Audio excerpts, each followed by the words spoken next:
ברוך אתה אדוני אלוהינו מלך העולם שהכל נהיה בדברו. We are about to commemorate, to celebrate Pesach, Passover, a very important festivity, a very important date in the Jewish calendar. There are many mitzvot that are associated with that. Our ancestors, while they were in Egypt, a couple of weeks before it, the first day of Nisan, were already ordered to select an animal that they were going to offer as a sacrifice, a lamb. And the night of the Exodus, they were supposed to eat that lamb that was cooked directly on the fire. We're supposed to eat matzah, which is unleavened bread, because when the time for freedom knocks on your door, you can't wait. You have to go out immediately. We're going to eat maror, bitter herbs, to remember the bitterness of slavery in Egypt. But one of the things we're going to do also, says in the Torah, you are going to relate, you're going to tell him what happened in Egypt on that day. And that is the reason that why we recite the Haggadah. Comes from the same word, vehigadeta, Haggadah. We tell the story of Egypt.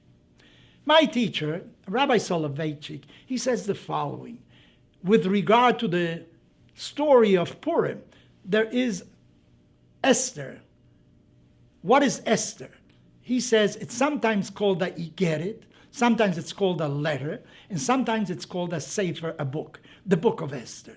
He says there is a difference between the two. You know what Igeret is? A letter. A letter you write, not with total precision. Sometimes you forget to include an item. And then again, people read it and discard the letter. You know, you don't save letters. Some people do, but many people don't. On the other hand, very few people throw away books. A book has permanence. You know, a book was thought out. It was looked over for any mistakes. It is very precise. A book is something that you conserve. So he says, the night of Pesach, what you have to do is Sipur Mitzrayim, the story of Egypt. Sipur is obviously from the same root as Sefer. It has to be thought out. It has to be very precise. It has to be adequate. Our rabbis tell us that on the sixth day of creation, God created also Hamichtav.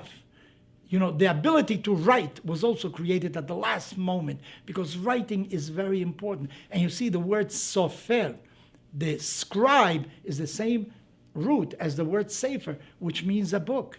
Now, a book is something, as I said already, very precise.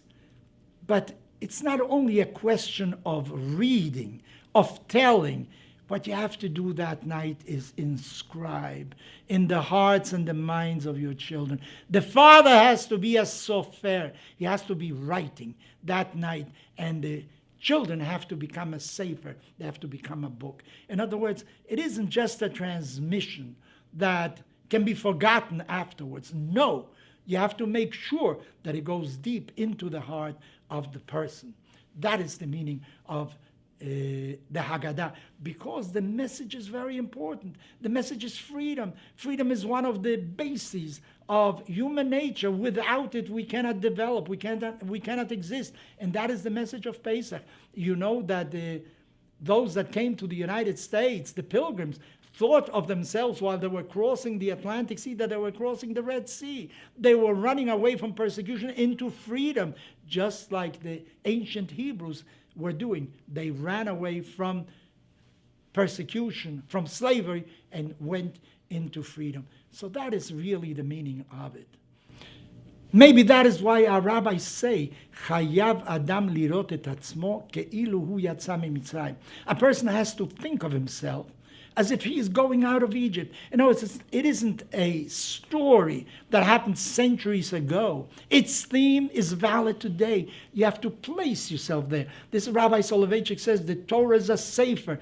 It permits you to enter into the world of Abraham, Isaac, and Jacob, not to read it as something that happened many years ago, but where you can live in the same ambiance, in the same environment as those people did. I want to conclude my remarks with a story of a Hasidic rabbi who was once questioned by someone who said to him, "How can you possibly remember all the petitions that are addressed to you?" People call you because a relative is sick, there's a familiar problem, there's a problem with a child. How can you possibly remember all these things in your prayers? His reply was, every time somebody asks me for something, it leaves a mark, an indentation in my heart. It leaves a slight wound in my heart. And when I come before the Lord and I come with my petitions, I don't have to verbalize them. I just open my heart and let the Lord see all the marks, all the hurts that I have in my heart, because they represent the petitions that were made to me. So we have to really internalize the message of Pesach. It isn't a story that happened several thousand years ago. No, it's something that is valid today. There are people who are enslaved today. There are young girls, 8, 10 years old, that are working in prostitution as slaves, sex slaves, in different parts of the world. There are young people that are working against their will. There's all sorts of illicit events taking place, and we have to be vigilant so that the message of Pesach was valid not only when our ancestors were in Egypt, it is equally valid even today.